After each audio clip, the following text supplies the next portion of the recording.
All right, welcome to The Explainer. So you did it. You had the spine surgery, you followed all the rules, and then, bam, that old leg pain comes creeping back. It's a really frustrating and honestly a kind of scary experience. Today, we're going to decode what that rebound pain is actually telling you so you can move from a place of fear to a place of clarity. First off, let's just acknowledge how that feels. It is a total gut punch, right?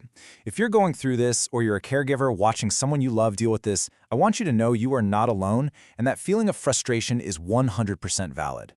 So here's what we're going to cover in the next few minutes. We'll start with the pain rebound itself. Then we'll look at how to reframe it, how to read the clues your body is sending, and a really simple tool to track them. And most importantly, we're going to cover the urgent red flags that you absolutely cannot ignore. Okay, let's get right into it.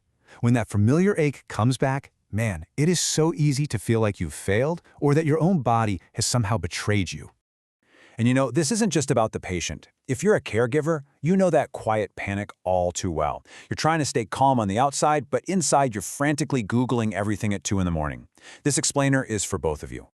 Okay, this next part is maybe the most important mindset shift you can make in your recovery. Let's talk about how to reframe what these symptoms actually mean. I love this analogy. It's like taking a super tight shoe off a toe that's already bruised. Just because the shoe is off, the pressure is gone, doesn't mean the toe isn't still super sensitive and sore. Your nerve is the same way. The surgery relieved the pressure, but that nerve is still irritated. And that brings us to the most crucial reframe of all. Your pain is a signal. It's not a verdict. It's not a final judgment on your surgery's success. It's just information. And our job is to learn how to decode it. Okay, so if it's a signal, how the heck do we read it? Well, it's time to put on your detective hat. Your body is giving you clues, and your job is to start collecting them. The very first clue is when the pain came back. I mean, pain that shows up in the first few weeks is a totally different animal than pain that appears a couple of months down the road. Early on, it's way more likely to be simple inflammation. Later, well, then we start thinking about other things, like maybe scar tissue. So let's break down the two most likely culprits here. On one hand, you've got inflammation, or just general irritation. That usually pops up early, it kind of comes and goes depending on what you're doing, and thankfully, it tends to chill out when you rest. On the other hand, you've got scar tissue. That tends to be a later arrival, it's more stubborn, and it can give you that nasty stuck or tethered feeling. You know, a patient once described it this way, and it's perfect. My nerve is a smoke alarm that goes off when I make toast. That's it, right there. It's overreactive. It's screaming fire when there's just a little bit of smoke. It's sensitive, but it doesn't mean your house is burning down. All right, here are a few more really key clues to look for. First, the location.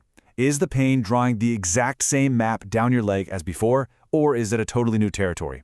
Second, what I call the confidence day flare-up. Did this pain hit you right after a day where you felt amazing, and maybe, just maybe, you did a little too much? We've all been there.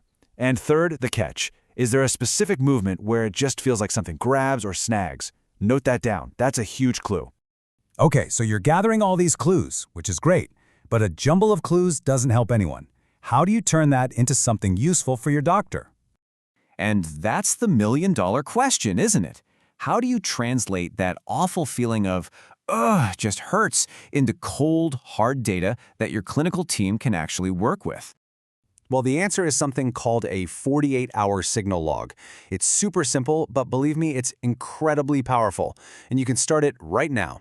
All you need is 3 things. 1, when did this new pain start?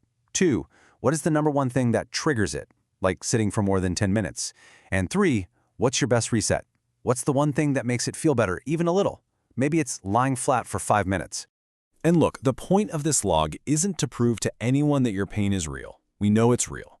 The point is to make the pattern so ridiculously clear that your doctor can look at it and go, aha, I see what's happening here.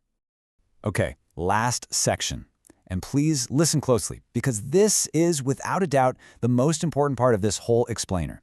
We need to talk about the non-negotiables, the symptoms that you don't track. You act on them immediately.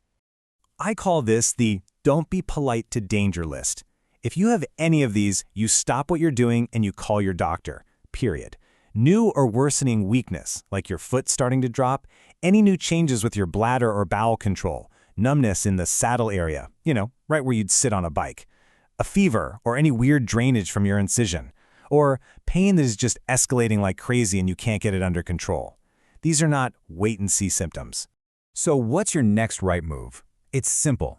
Here are your 2 big takeaways. Number 1, if your symptoms are not on that red flag list, start that 48-hour signal log. Right now, capture the pattern. And number 2, if you have any of those red flags we just talked about, do not wait. Call your surgeon's office. See, when you start to see this rebound pain as a signal, not a verdict, the whole game changes. You go from feeling anxious and helpless to feeling empowered. You become a true partner with your medical team because you're bringing them the exact data they need to help you. So the question to ask isn't just why does it hurt, but what is my pain pattern trying to tell me?